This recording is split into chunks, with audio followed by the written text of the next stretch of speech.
Bakan ni Davao City Mayor Baste Duterte ang Police Regional Director ng Davao matapos ang rigodon sa Davao City Police. Pinagmumura at pinagbantaan pang sasampalin ng alkalde ang general. Nasa frontline ng balitang yan, si Mayan Los Baños. May sa paon yung tawhanan, kita sa paon yung nakunin. Pag mo pala miswap, paon yung nakunin po. Hindi na itago ni Davao City Mayor Baste Duterte ang galit niya sa Regional Director ng Davao na si Brigadier General Nicolas Torre dahil sa tinawag niyang preconceived narrative nito sa Davao City. Sa isang vlog, pinagmumura at nagbanta pa si Baste na sasampalin niya ang general. Usa na sa mga ambisyon o kinabuhi general nga. Ang ganda nung sinabi niya, no? Yung isa sa mga ambisyon ko. Manampal na general na tarantado. Hindi, totoo. Hindi, kasi tanda natin, hindi naman niya sinabing gusto ko lang manampal ng general. Ang sinabi niya, gusto ko manampal na general na tarantado. Di ba? Oh. Nag-ugat ang galit ni Mayor Baste kay Torre nang palitan nito ang 19 na station commander sa lungsod. Inalis din ni Torre ang dating police director ng Davao City Police. Nantakin mo naman kasi yun, 19 pinalitan mo, tinanggal mo. Pinalitan mo mga taga Maynila. Sinong gago naman gagawa nun? Tarantado talaga eh. Hindi totoo po, tarantado talaga. Di ba? Mantakin mo ba naman? Hindi lang isa, hindi lang dalawa, hindi lang 5, hindi lang 10. Lahat halos tinanggal mo, pinalitan mo ng mga taga Maynila. Tarantado talaga. Beses nagpalit ng tao hanggang sa maitalaga si Colonel Hansel Marantan nang wala raw konsultasyon sa alkalde. Una nang sinabi ni Torre. Alam niya naman siguro, Torre, hindi ba alam niya na nasa batas yan? Ano ka ba? Wala ka bang alam? Wala ka bang abogado na magpapayo sa'yo na nasa batas yan? Ang bihira ka, oo.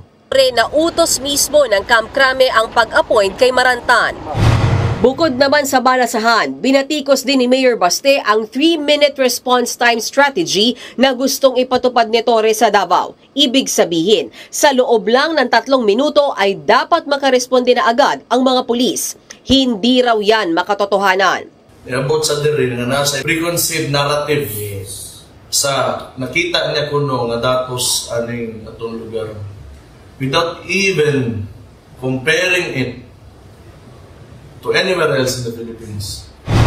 Sa send-off ceremony naman ng Davao City Police para sa security personnel ng Kadayawan Festival kanina, parehong absent sina Mayor Baste at Torre.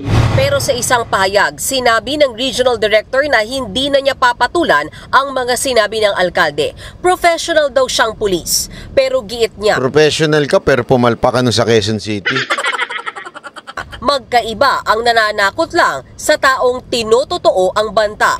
Kinumpirma naman ni Acting City Director Marantan na nag-usap na sila ni Mayor Baste. Yun nga lang, tumanggi siyang magkomento kung aprobado na ang appointment letter niya. I don't know. I cannot presume or assume anything. Basta ako, gagawin ko kung ano ang mandate ko na pumunta dito sa Davao City. Nagbabalita mula sa frontline, Mayan Los Baños. So, ayun na nga po, ayun na ang kanyang sinabi na iba daw yung threaten at saka yung tototohanin. Ano na natin to, pagsamahin na natin to dun sa yung gimmick nila makagago. Yung vlogger to vlogger. Yung nalaos nilang gimmick na suntukan. Magawa na lang tayong bago ngayon, Banateros Banateros, malay natin, ha? Hindi, kung ito lang, sa akin lang, pangalan nito, Torre, kung sa tingin mo, threaten yun, di puntahan mo na lang. Puntahan mo si Baste. Sige na. Alam mo naman kung saan ang opisina niya. Di ba? Alam nyo naman. Na kung saan ang opisina ni Baste. Puntahan nyo.